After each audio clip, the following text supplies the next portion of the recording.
Why you're still learning instead of starting, and how to fix it. You keep telling yourself you're not ready yet. One more course, one more tutorial, one more book. Then you'll start. But here's what's actually happening. You're using learning as a way to avoid doing the thing you say you want to do. In this video, I'm breaking down why you're still learning instead of starting, how to know if you need more skills, and the exact process to begin before you feel ready. Let me show you what's really going on. You think the problem is that you don't know enough, but knowledge isn't your issue. Action is. Most people can start with what they already know. They just don't, because starting means exposing yourself to something learning never does, real judgment and real uncertainty. When you're studying, you're safe. No one can tell you you're not good enough. No one can reject your work. You get to stay in the comfortable space of "I'm preparing" without ever facing the uncomfortable reality of "I tried and this is what happened." And that's exactly why you stay there. Here's what happened to most of us. School taught us to earn permission before doing anything. You needed to pass the test before you moved forward. You needed the teacher's approval before you could proceed. You learned to wait for someone to tell you that you were ready. Real life doesn't work that way. In the real world, most progress comes from trying small things, getting feedback, and adjusting. You don't need permission. You don't need perfect knowledge. You need one attempt, then another, then another.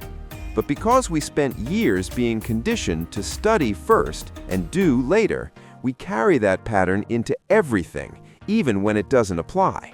Let me tell you what's actually keeping you stuck in learning mode. First, you're protecting your identity. If you never try, you can never be proven wrong.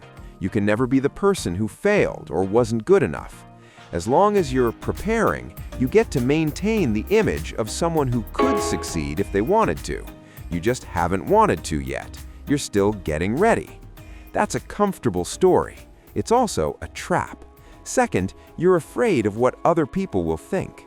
We live in a world where everything is public and permanent. A bad first try feels like it'll follow you forever.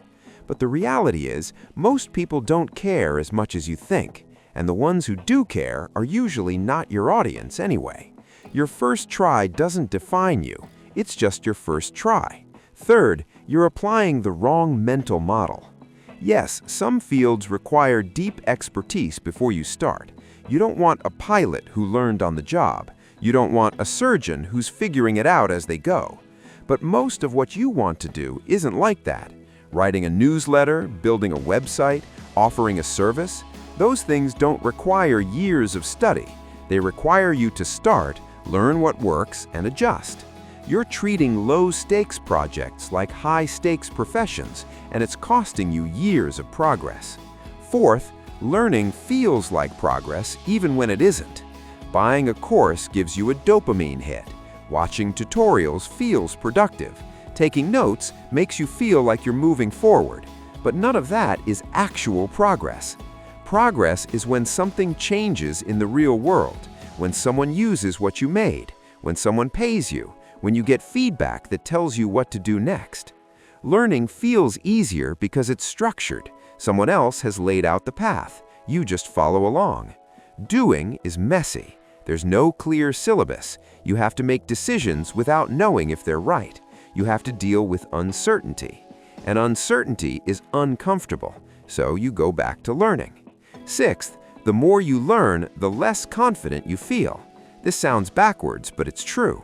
When you first start learning about something, you don't know what you don't know. You feel pretty confident. Then you learn a little more and you start seeing how deep the topic actually goes. You realize how much you still don't understand, and instead of feeling more ready, you feel less ready. So you think you need to learn even more before you start.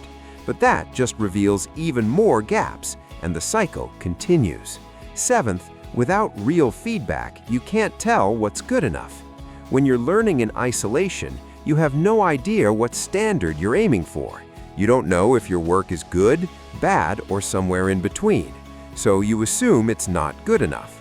You keep polishing, you keep adding, you keep waiting for some magical moment when you'll just know you're ready. That moment doesn't come. The only way to know if you're ready is to try and see what happens. So how do you know if you actually need more skills or if you're just avoiding the start? Ask yourself these questions. Is what you're planning unsafe, illegal, or irreversible? If the answer is yes, then yes, you need more training. Get certified, learn the necessary skills. Don't skip that. But if the answer is no, you can probably start a small version right now. Can you create something valuable for one real person today? If the answer is yes, you're ready. You don't need to serve 100 people, just one. Are your criteria for starting measurable, or are they based on feelings? I'll start when I've completed 3 courses is measurable. I'll start when I feel confident is not. Feelings are not reliable criteria. Confidence comes after you start, not before. Can the real world teach you faster than more studying? If the answer is yes, stop studying and start doing. Here's how to actually start before you feel ready. First, define the smallest possible version of what you want to do. Not the full vision, not the perfect version, the smallest slice that could help one person. If you want to write a newsletter, don't plan a 12-part series. Write one 500-word article for 10 people. That's it. If you want to build an app, don't build the whole thing. Build one narrow feature that solves one annoying problem for one specific person. Watch them try to use it. See where they get confused. Fix what breaks. Add one more small feature. Repeat. You don't need the full vision built out. You need one working piece that helps someone today. If you want to freelance, don't spend 3 months building a portfolio. Talk to 10 people who might hire you. Understand what problem they actually need solved. Solve one small problem for pay, even if it's cheap. Get a testimonial. Use that to get the next one. Your first client teaches you more than a perfect portfolio ever will. Here's the rule.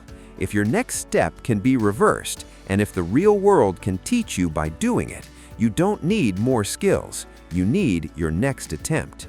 Learn what you need right before you need it, not months in advance just in case. Most of what you're learning right now you'll never use, or you'll learn it better and faster when you actually need it to solve a real problem. So, why are you still learning instead of starting? Because starting is uncomfortable. It exposes you. It requires you to make decisions without certainty. It means people might see you fail. But here's what no one tells you. The discomfort doesn't go away. You don't wait until you feel ready. You start, and then you get comfortable with being uncomfortable. The people who succeed aren't the ones who waited until they knew everything. They're the ones who started with what they had, learned from what happened, and adjusted. You already know enough to take the first step. You just have to take it. If this video helped you see what's actually holding you back, subscribe. I make videos like this every week to help you take action on what matters. If you're ready to start an online business and want a clear system to follow, check out the link in the description. It's the same system I use to build and run my businesses. Thanks for watching. I'll see you in the next video.